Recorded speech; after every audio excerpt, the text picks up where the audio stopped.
بسم الله الرحمن الرحيم. الحمد لله والصلاة والسلام على سيدنا محمد وعلى آله ومن دعا بدعوته وسار على نهجه بإحسان إلى يوم الدين.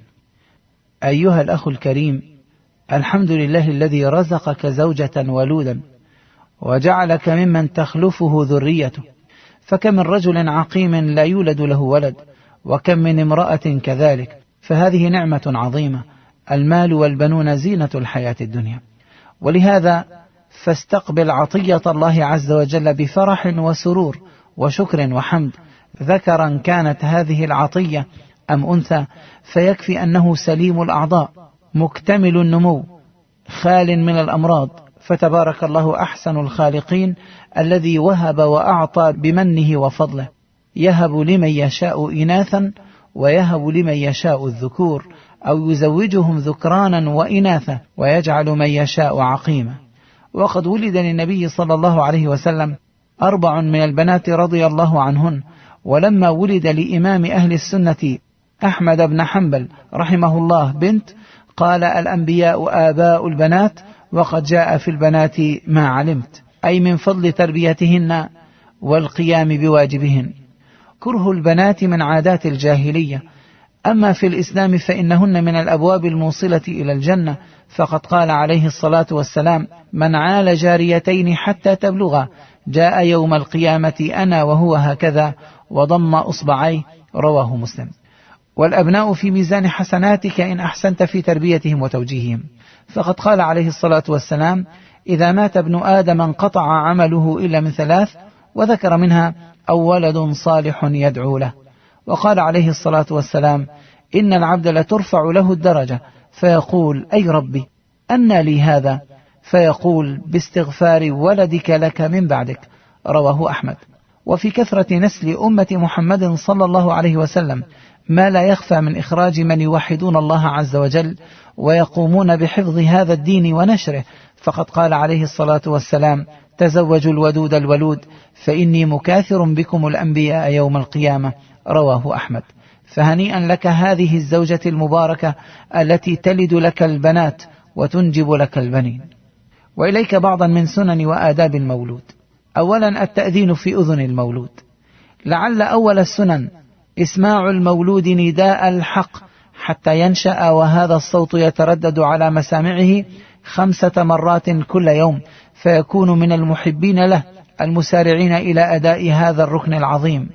والأذان يكون في الأذن اليمنى، فعن أبي رافع قال: رأيت رسول الله صلى الله عليه وسلم أذن في أذن الحسن بن علي حين ولدته فاطمة، رواه أبو داود. وسر التأذين والله أعلم أن يكون أول ما يقرع سمع الإنسان كلمات الرب المتضمنة لكبريائه وعظمته، والشهادة التي أول ما يدخل بها في الإسلام. ثانيا، تحنيك المولود، ففي الصحيحين من حديث أبي بردة عن أبي موسى قال: ولد لي غلام فأتيت به النبي صلى الله عليه وسلم فسماه إبراهيم وحنكه بتمرة، زاد البخاري: ودعا له بالبركة ودفعه إلي. والتحنيك تليين التمرة ثم دلك حنك المولود بها بعد ولادته أو قريبا من ذلك، وذلك بوضع شيء من هذه التمرة على الإصبع ثم إدخال الإصبع في فمه وتحريكه يمينا وشمالا. ثالثا، تسمية المولود بالاسم الحسن الذي تتعبد الله عز وجل وتتقرب إليه به، ووقت التسمية إما في اليوم 7 من الولادة، لحديث سمرة قال: قال رسول الله صلى الله عليه وسلم: كل غلام رهينة بعقيقته تذبح عنه يوم 7 ويسمى ويحلق رأسه، رواه أحمد. وقد تكون التسمية يوم الولادة، لقول النبي صلى الله عليه وسلم: ولد لي الليلة غلام فسميته باسم أبي إبراهيم، رواه مسلم. ووقت التسمية فيه سعة ولله الحمد، ويقوم بالتسمية الأب والأم، وهي من حق الأب في حال الاختلاف.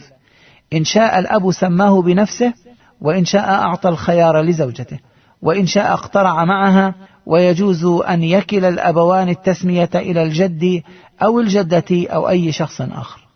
ويسمى المولود بالأسماء الإسلامية، وأحب الأسماء إلى الله سبحانه وتعالى عبد الله وعبد الرحمن، لحديث إن أحب أسمائكم إلى الله عز وجل عبد الله وعبد الرحمن، رواه مسلم. ثم يليها ما كان معبدا لله بغيرهما من الأسماء كعبد الرحيم وعبد اللطيف وغير ذلك. يلي ذلك أن يسمى المولود باسم من أنبياء الله ورسله عليهم الصلاة والسلام، فلقد قال عليه الصلاة والسلام: تسموا بأسماء الأنبياء، رواه أحمد. يلي ذلك أن يسمى بأسماء الصالحين من الصحابة والعلماء والشهداء والدعاة كعمر وعثمان وعلي وسعد وطلحة ومعاوية وعروة وسهيل ومصعب وياسر وعمار وعاصم وأنس وغيرهم.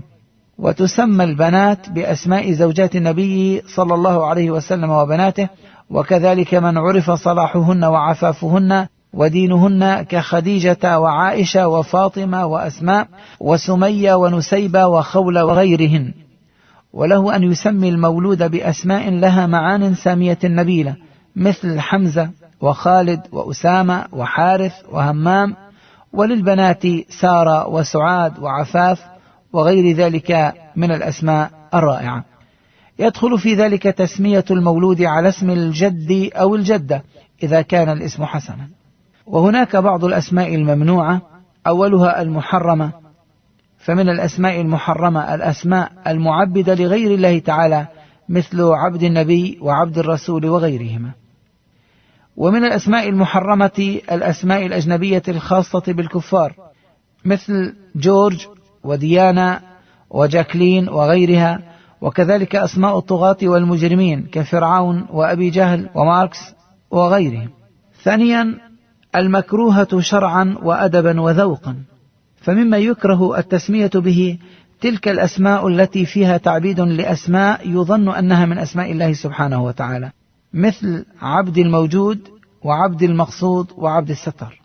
ومن تلك الأسماء التي تحمل في ألفاظها تشاؤما أو معاني مذمومة كحرب وحمار وكلب. ومن الأدب أن يجنب الأولاد الأسماء التي فيها تميع وغرام وخدش للحياء كهيام ونهاد وسهام وفاتن. وتكره التسمية بالأسماء التي فيها تزكية دينية للمسمى مثل برة وغيرها. ويكره أيضا التسمي بأسماء الملائكة كملاك، ويكره أيضا التسمية بأسماء سور القرآن مثل طه وياسين وغيرها. ويكره أيضا التسمية بأسماء يسار ورباح وبركة.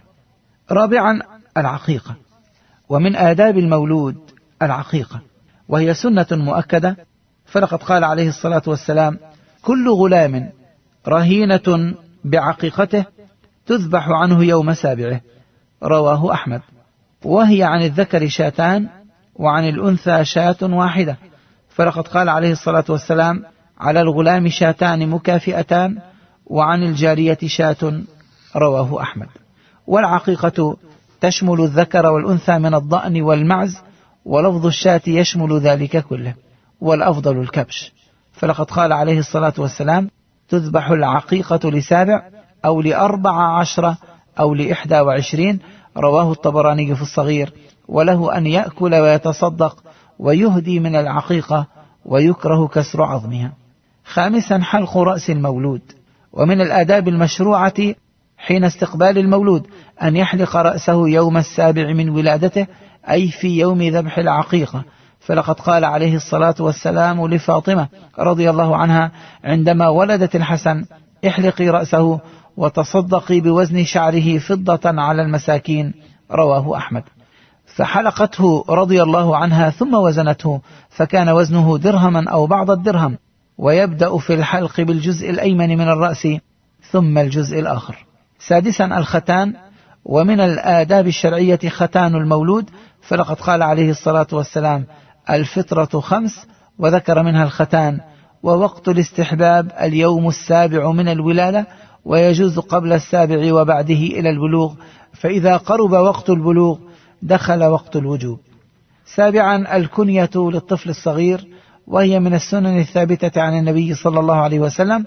وفي تكنية الصغير بأبي فلان أو أم فلانة تقوية لشخصيته وتكريم له وإبعاده عن الألقاب السيئة.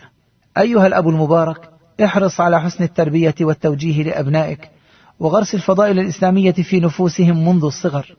كن قدوة لهم، فإن الصغير ينشأ على ما كان عوده أبوه. ها قد أصبحت أبا وعرفت عظم حق الوالدين، فتدارك ما بقي من عمرك وبر والديك وأحسن إليهم.